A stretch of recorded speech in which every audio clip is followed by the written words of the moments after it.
అది ఎందుకు తేలాలి అంటే రాజకీయం కాదు, ఇక్కడ రాజకీయాలకే మాట్లాడగా ప్రజల ముందు ఇది పెద్ద విషయంగా ఉంది. ఎన్నికల టైంలో ప్రజల ముందు అందరూ బాధపడ్డారు. అదేంటి ఇది సీనియర్ అంత పెద్ద ఆయన పట్టుకుని ఇలా అవమానిస్తారు, అందరూ ఫీల్ అయ్యారు. సో ప్రజల ముందు ఒక అపోహ ఉంది, కొంతమంది అవమానించ కాదు, కొంతమంది అపోహ ఉంది, చిరంజీవి గారిని అవమానించారు అనేది అపోహ. అది లేదు, నన్నేమీ అవమానించలేదు, చిరంజీవి గారు తన నోటి ఆ లెటర్లో రాసేశారు ఆయన. ఇది అప్పుడే చెప్పుంటే బాగుండేది, బట్ అప్పుడు ఆయన మౌనం వహించారు.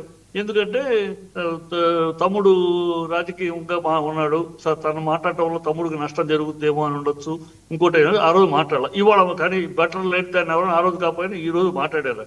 ఆయన తన పెద్దరికిగా నిజాన్ని చెప్పారు. ఆయన మసిమూసి మారేడుకాయ చెప్పకుండా అది అనకుండా డైరెక్ట్ గా నాకు మర్యాద జరిగింది, చాలా గౌరవంగా చూశారు, మేము వెళ్ళిన వాళ్ళు కూడా గౌరవంగా చూశారు.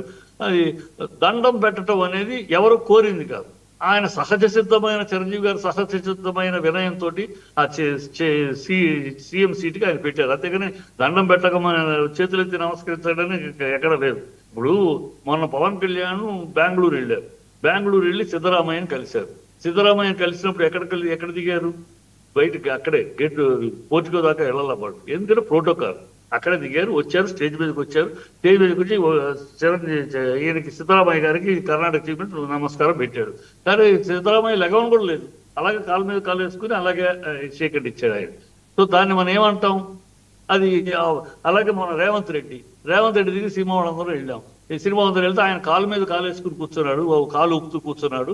మన సినిమా వాళ్ళందరూ చేతులు కట్టిపోడు. అదేమంటే సీఎం ఆఫీస్ ప్రోటోకాల్ అన్నారు, మనం అక్కడ అలా ఉండాలని. సో ఇవన్నీ ఆ రోజు ఏంటంటే ఎన్నికలకు వాడారు, ఎన్నికల కోసం దాన్ని రాజకీయంగా వాడారు. అది రాజకీయంగా వాడారు కనుక అప్పుడు చిరంజీవి గారు కూడా మాట్లాడాల, ఈ రాజకీయం వెళ్తాంది, ఈ సమయంలో మనం మాట్లాడి అనవసరంగా ఎందుకు అని మౌనం వహించారు ఆయన. అది ఇవాళ చెప్పారు. ఇవాళ కూడా టాపిక్ రాబట్టి ఆయనగా చెప్పలేదు, టాపిక్ రాబట్టి తప్పదు. అసెంబ్లీలో వచ్చింది కనుక ఆయన పేరు కామినేని మాట్లాడటం, తర్వాత బాలయ్య మాట్లాడటం, దాని మీద ఆయనకి జెంటిల్మెన్ గా ఒక నిమిషం ఆయన జెంటిల్మెన్ గా క్లారిఫికేషన్ ఇవ్వాలి, ఇచ్చేశారు. సో ఇక్కడ ఇష్యూ అనవసరంగా బాలయ్య ఫ్యాన్స్ చిరంజీవి ఫ్యాన్స్ పోటాడుకుంటూ అనవసరం. బాలయ్య చిరంజీవిని ఏమి అనలేదు, చిరంజీవి గారు బాలయ్యని ఏమి అనలేదు. ఇద్దరు ఒకళ్ళేమో అపహాస్యాలు చేసుకోలేదు, సెటైర్ లేవు, ఏమీ లేవు. డైరెక్ట్ గా ఈయన క్లారిటీ ఇచ్చి, ఈయన క్వశ్చన్ చేశాడు, ఆయన క్లారిటీ ఇచ్చారు, అయిపోయింది. Direct matter.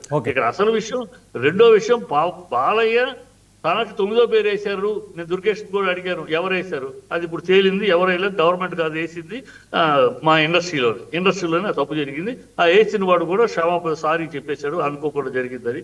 అది ఇండస్ట్రీలో జరిగింది తప్పు, అది నాట్ గవర్నమెంట్.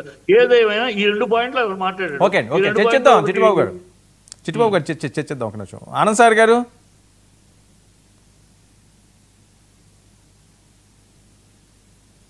ఒక్క నిమిషం, ఇందులో ఫినిషింగ్ ఒకటి చెప్పేస్తారు. ఇందులో మనకు తేల్చాల్సింది ఏంటంటే ఎవరిది నిజం, చిరంజీవి గారు చెప్పింది నిజమా,